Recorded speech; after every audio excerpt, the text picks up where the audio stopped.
Salut tout le monde, j'espère que vous allez bien. On se retrouve dans une nouvelle vidéo. Aujourd'hui, je vais vous parler du networking. Il y a pas mal de personnes qui m'ont mis des commentaires par rapport au networking et donc du coup, je vais en faire une vidéo complète sur justement mes expériences et moi ce que j'ai pu faire de bien ou de pas bien et tout simplement tout ce que je vous recommande. Pour ceux qui ne me connaissent pas, je suis Thomas Salik, ça fait plus de 7 ans que je fais de l'e-commerce et du business en ligne. J'ai généré plus de 15 millions de dollars de chiffre d'affaires dans les 7 dernières années et aujourd'hui, j'ai une marque e-commerce et un SaaS qui s'appelle Digifil et ça fait plus de 3 ans que je développe ça. Donc aujourd'hui, le but, c'est tout simplement de vous partager toutes mes expériences gratuitement et on rentre directement dans le vif du sujet. Et moi, clairement, le networking, ça a changé ma vie parce que quand j'ai commencé, c'est ça qui m'a permis de déjà aller à Dubaï, pouvoir justement rencontrer des personnes, me mettre autour de personnes qui étaient plus avancées que moi, tout simplement regarder ce que eux ils faisaient et derrière m'en inspirer et l'implémenter dans mon business. Donc ça a clairement changé ma vie et justement, ce que je me dis souvent, c'est que à la base, je voulais partir aux États-Unis directement et je suis vraiment satisfait d'être allé à Dubaï pendant 3 ans, d'avoir rencontré autant de personnes, autant de profils différents, parce que tout simplement ça m'a apporté une richesse, des connexions que j'ai toujours, des amis, des personnes avec qui je travaille encore dans le business. Donc c'est vraiment puissant. Mais la triste réalité, c'est que 95% des personnes que vous allez rencontrer, c'est pas des personnes avec qui vous allez rester en contact, avec lesquelles vous allez faire du business, ou même des personnes qui sont intéressantes ou des personnes que vous allez vouloir fréquenter. Donc il faut vraiment faire attention et c'est ça que je vais vous expliquer dans cette vidéo. Parce que le risque quand vous allez networker, c'est que soit ça va vous disperser, donc ça va vous donner des envies de créer des nouveaux business, soit ça va vous faire ralentir, soit ça va vous faire perdre votre focus. Et il y a clairement des pièges à éviter, c'est juste la réalité. Il faut en avoir conscience à chaque fois que vous allez faire un événement parce que ça peut vous piéger. Et même moi, j'ai été piégé plein de fois à me disperser, à vouloir créer d'autres business, à vouloir sortir de mon focus et de ce que je faisais. Alors, il ne faut pas écouter tout ce que les gens vous disent. Et c'est là où je vais en venir à mon premier point, c'est les types de personnes à éviter. Avec le temps, ce que j'essaie de faire, c'est de scanner les personnes que je fréquente et les personnes aussi que je vais rencontrer et tout simplement de comprendre quel type de profil ils sont pour pouvoir savoir où je dois mettre mon énergie et mon temps et qui vaut le coup et qui vaut pas le coup. C'est juste la réalité. Le business, c'est un monde de shark. Les gens pensent comme ça et c'est pour ça qu'il faut vraiment pas y aller dans un événement ou rencontrer des personnes avec juste volonté de se dire je vais parler avec lui et ça va être cool. Je pense qu'il faut se fixer des objectifs. C'est ça qui est important. Même si c'est des objectifs de juste être plus à l'aise à l'oral et justement dans la façon dont on va s'exprimer. Je vais vous expliquer juste après quelle méthode justement je vous conseille pour communiquer avec des personnes qui sont plus avancées que vous. Donc déjà le premier type de profil c'est le mytho. Généralement il y a souvent des mythos justement qui vont vous faire croire que leur business il est bien mieux, ils vont mentir sur les chiffres, ils vont tout grossir sauf qu'il n'y a rien. Donc vraiment essayer de creuser et de voir justement si réellement on vous dit la vérité et c'est ça qui est important, c'est d'avoir un esprit critique sur les personnes que vous allez rencontrer, pas dans le sens où vous allez prêter un jugement, mais juste de savoir tout simplement quel type de personnes ils sont parce que c'est ça le plus important, sinon vous allez tout simplement perdre énormément de temps. Et un autre type de profil qui est similaire c'est les pompeurs, ça veut dire leur seul but c'est vous prendre des informations, prendre votre savoir mais ils vont rien vous partager et ça clairement ça va vous donner beaucoup d'énergie pour rien. C'est généralement aussi des personnes qui peuvent vous flatter, donc juste essayer de perdre le moins de temps possible avec ces types de personnes parce que ça vaut pas le coup et il n'y a pas d'échange donc c'est pas intéressant. Et il y a aussi une autre type de personnes qu'il faut faire attention, c'est les personnes qui sont dispersées, qui font un peu de tout et généralement c'est pas quelque chose qui va vous intéresser parce que s'ils font un peu tout, généralement ils font aussi rien et c'est ça qui est risqué, c'est que ça peut juste vous donner des mauvaises idées et vous faire perdre beaucoup de temps. Ça c'était pour les personnes qu'il faut éviter, mais là je vais vous parler des personnes qu'il faut fréquenter, les personnes qu'il faut chercher et c'est ces personnes-là justement avec qui vous devez essayer de rentrer en contact, que ce soit sur les réseaux sociaux, que ce soit dans la réalité, que ce soit sur des événements business qui peuvent être organisés par des personnes ou soit justement même dans la vraie vie en fonction des endroits que vous fréquentez. Déjà le premier point c'est est-ce qu'il fait ce qu'il raconte, parce que généralement il y a beaucoup de personnes qui parlent et qui disent oui moi je fais ça mais en réalité ils font pas vraiment ça. Donc essayez de comprendre justement si cette personne-là elle est honnête et si elle dit la vérité. Généralement vous allez un peu le sentir dans la façon de parler, c'est que si vous sentez que justement il ment ou qu'il y a quelque chose qui va pas juste passer, mais les personnes qui font vraiment ce qu'ils disent, déjà c'est une super base et c'est justement ces personnes-là que vous voulez fréquenter. Aussi il y a le feeling, l'énergie que vous allez recevoir de cette personne-là, est-ce que justement elle a une vision, est-ce que ça vous explique, c'est clair, c'est exécutable, est-ce que ça vous ouvre la voie et justement vous dites ah ouais, c'est intéressant la façon dont la personne elle pense. Moi généralement c'est ça le déclic qui se passe, c'est que quand je rencontre une personne, et je me rappelle justement un exemple où je fais une rencontre sur un Zoom et je parle avec la personne et la personne elle m'explique juste ce qu'elle faisait et moi j'étais choqué, je me disais et je me sentais comme une merde en vrai, parce que tout simplement la personne, elle était à un niveau au-dessus et c'est ces personnes-là justement que vous voulez rencontrer. Et généralement, vous avez le déclic dès le départ si justement cette personne-là peut vous apporter quelque chose ou pas. Et c'est pour ça, n'hésitez pas à poser des questions et à être curieux. Et moi justement, ce que je disais, c'est comment tu fais pour faire ça? Et généralement, si la personne, elle est vraiment successful, elle a aucun problème à vous expliquer ce qu'elle fait, parce que si elle fait réellement ce qu'elle dit, elle aura aucun problème à partager. Et la personne, par exemple, qui me donne le plus de value et qui m'a débloqué le plus de situations, c'est la personne la plus successful que je connaisse. Et à chaque fois que je lui envoie un message, même si on parle pas pendant 3 mois, il va me donner une réponse qui est claire, précise, avec toute la façon dont il le fait. Et clairement, c'est la personne qui me donne le plus de valeur. Donc généralement, et les personnes qui sont les plus successful, généralement, c'est les personnes qui vont vous aider, qui vont essayer de vous aider et de vous faire débloquer des situations sans vraiment avoir un jugement sur ce que vous faites, mais juste tout simplement dans le but réellement de vous aider parce que eux-mêmes savent qu'ils se sont fait aider auparavant. Et après, le troisième point, c'est est-ce que cette personne-là prend des risques? Est-ce qu'il a des ambitions qui peuvent faire peur? Et justement, ce qu'il fait, c'est ambitieux et qui prend des risques, qui sort de sa zone de confort et justement quelque chose où il y a de l'excitation et de toute façon, généralement, vous le sentez dans l'énergie de la personne, c'est qu'il y a un feu, il y a quelque chose qui l'anime et c'est ça clairement que moi je recherche. Et si vous avez un de ces 3 critères, généralement, c'est une bonne personne que vous voulez fréquenter. Et aussi essayer de trouver des personnes qui sont un peu comme vous dans votre positionnement. Et par exemple, si vous êtes de nature timide, n'hésitez pas à aller parler avec des personnes qui sont ou qui ont l'air aussi timides parce qu'ils sont aussi inconfortables que vous. Et généralement, c'est des personnes qui sont super intéressantes. Et les personnes justement qui sont un peu les plus visibles de l'événement ou des personnes qui parlent beaucoup sur les réseaux sociaux, généralement, c'est pas eux les personnes les plus intéressantes.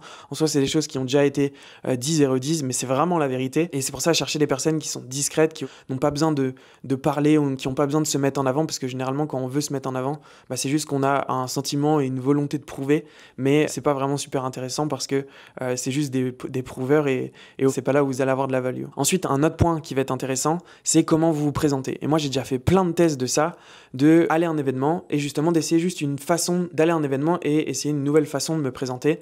Et à chaque fois, j'ai des réactions qui sont complètement différentes. Donc par exemple, quand je me présente et je dis je suis Thomas, je suis par exemple aux États-Unis, je l'ai fait, et je dis je suis Thomas, je suis français et je crée des SaaS. En fait là, je suis pas vraiment intéressant parce que déjà pour un Américain, le fait que je sois français, lui il se dit voilà, ok, il est français, mais c'est pas une estime plus haute. Alors que l'inverse, par exemple, je pense que si vous êtes américain et que vous êtes en France, là du coup la personne française va vous dire ah, vous êtes américain. En gros, il y aura plus cette appréciation justement du fait que vous soyez américain. Donc déjà, moi, ce truc-là ne fonctionnait pas énormément.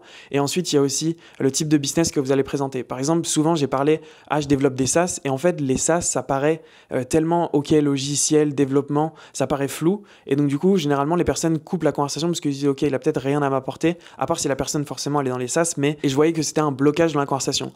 Donc, justement, cette version-là de me présenter, ça fonctionne pas. Et j'ai arrêté. Par contre, l'autre chose que j'ai testé qui fonctionnait bien, c'est quand je parle d'e-commerce tout court et que je dis j'ai une marque en e-commerce, la conversation s'ouvre et là du coup ils sont impressionnés parce qu'ils se disent ah, marque e-commerce, ça leur parle beaucoup plus.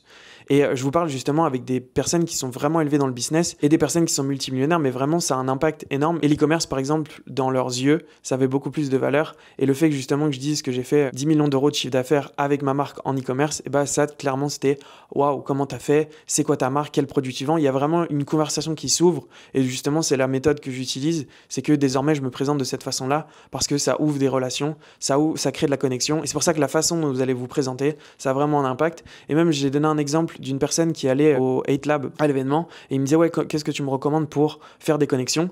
Et tout simplement, si vous travaillez avec des personnes qui sont soit connues ou soit des personnes qui sont un peu connues ou par exemple des boîtes qui sont connues, vous pouvez l'utiliser en social proof. Par exemple, c'était une personne qui faisait des sites et qui regardera sûrement la vidéo et tout simplement je lui ai dit tu peux dire que tu me connais. Et justement le conseil que moi je lui avais dit, c'est je lui ai dit parle des marques avec lesquelles tu as travaillé et forcément quand tu vas parler aux gens, ils vont avoir une estime de toi qui va être beaucoup plus élevée. Et même si vous n'avez pas d'estime de vous-même et vous dites oui, ce que je fais c'est pas ouf ou je suis pas au niveau où je voudrais être, c'est pas grave, profitez justement des arguments que vous avez parce qu'ils peuvent avoir un impact réel sur les personnes. Et justement cette personne-là à la fin de l'événement, il m'a dit j'ai trouvé un associé et je vais me lancer sur un business. Et c'est pour ça que la façon dont vous vous présentez, ça va avoir un gros impact. Donc essayez de trouver quelle version vous allez pouvoir présenter parce que ça aura un impact énorme. Et même si par exemple vous n'avez jamais travaillé avec des boîtes qui sont connues ou des personnes qui sont connues et des personnes qui peuvent vous amener un peu de social proof, en fait ce que je vous conseille c'est tout simplement de chercher des personnes à qui vous pouvez apporter de la valeur, avec lesquelles vous pouvez travailler même si c'est gratuitement pour commencer. Et par exemple si je donne l'exemple d'une personne qui travaille avec moi,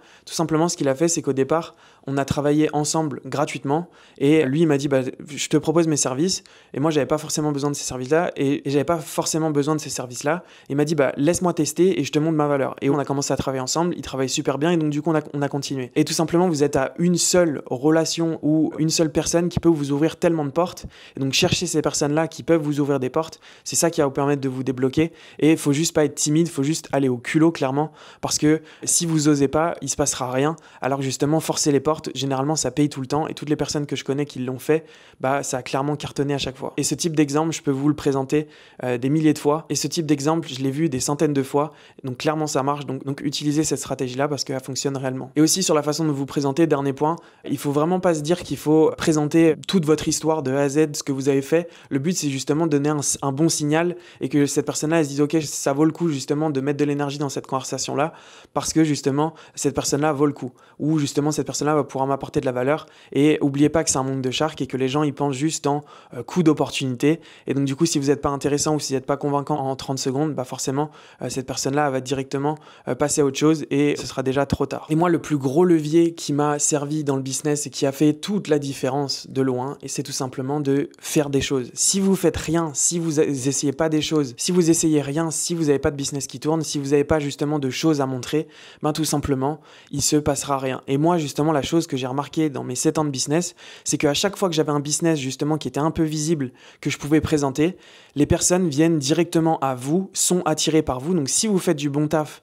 les personnes vont clairement venir directement à vous sans effort, alors que justement si vous faites rien, le nombre d'efforts que vous allez devoir mettre pour que cette personne s'intéresse à vous et pour justement créer des relations, vous ouvrir des portes, ça va être clairement beaucoup plus galère. Et je le vois justement quand même je fais pas de contenu et que par exemple je travaille juste dans le coin. Et l'exemple que je peux vous montrer, c'est quand j'avais ma marque Omakase, il y avait beaucoup de personnes qui me parlaient parce que justement ça faisait beaucoup de chiffre d'affaires, parce que beaucoup de personnes en parlaient et ils savaient que justement que j'avais cette marque là et que le travail qu'on faisait c'était vraiment du travail qualitatif. Les personnes me contactaient, j'avais vraiment aucun effort à faire pour que les personnes me contactent et moi qui étais plutôt de nature timide, ça m'ouvrait juste des opportunités et c'était trop cool pour moi. Et quand j'ai revendu Omakase, j'étais beaucoup moins visible et ce qui s'est passé, c'est que les personnes me contactaient beaucoup moins. Et c'est juste la réalité, c'est que si vous avez un business et si vous avez du momentum, les portes vont s'ouvrir, il faut en profiter, vous allez faire des connexions.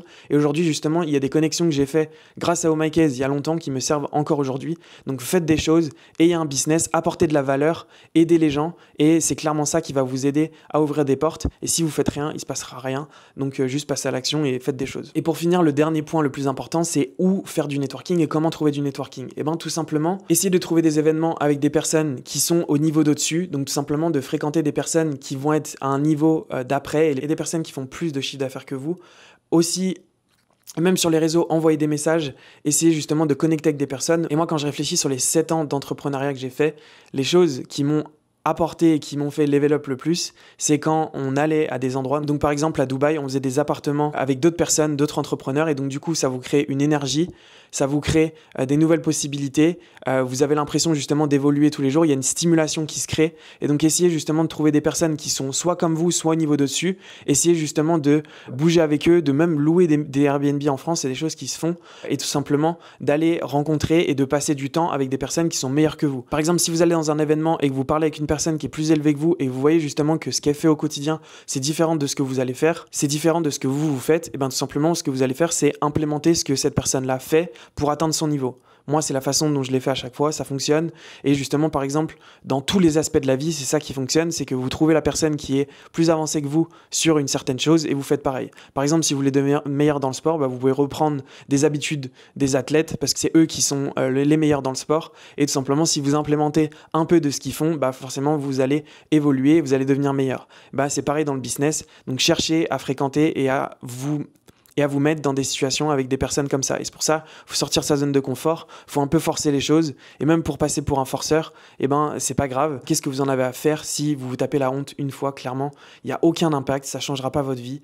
Et au moins, vous aurez essayé et vous n'aurez pas de regrets. Et moi, aujourd'hui, où je trouve le plus de valeur, c'est Mastermind. J'ai rejoint un Mastermind, je paye 25 000 € l'année. Et clairement, les relations et les connexions, et même juste de voir les histoires et comment les gens fonctionnent et les types de business qu'ils font, c'est super inspirant. Et c'est clairement le meilleur investissement que j'ai fait. Il y a aussi des meet-up avec des personnes justement qui sont plus élevées. Même par exemple, je voyais Oussama il fait des dîners, clairement payer un dîner, même 1 500 €, si ça peut vous paraître bête, allez à cet événement-là, les personnes qui ont payé 1500 € sera forcément des personnes intéressantes et il vous suffit d'une seule relation pour faire la différence. Donc clairement, ce genre de dîner, ça peut être vraiment rentable. Et sinon, cherchez des personnes qui sont dans une communauté ou sinon cherchez potentiellement des meet-up ou des communautés qui font des rassemblements, des personnes qui connectent. Et ça vous demandera forcément de bouger, mais il faut sortir de sa zone de confort, aller dans des grandes villes, aller même à l'étranger. C'est ça qui va vous ouvrir des opportunités et c'est ça qui va vous faire évoluer. Et pour conclure cette vidéo, rappelez-vous que le but, c'est pas de parler avec le plus de personnes possible, c'est juste de parler avec les bonnes personnes. Il vous faut juste 2, 3, 4, 5 personnes max qui sont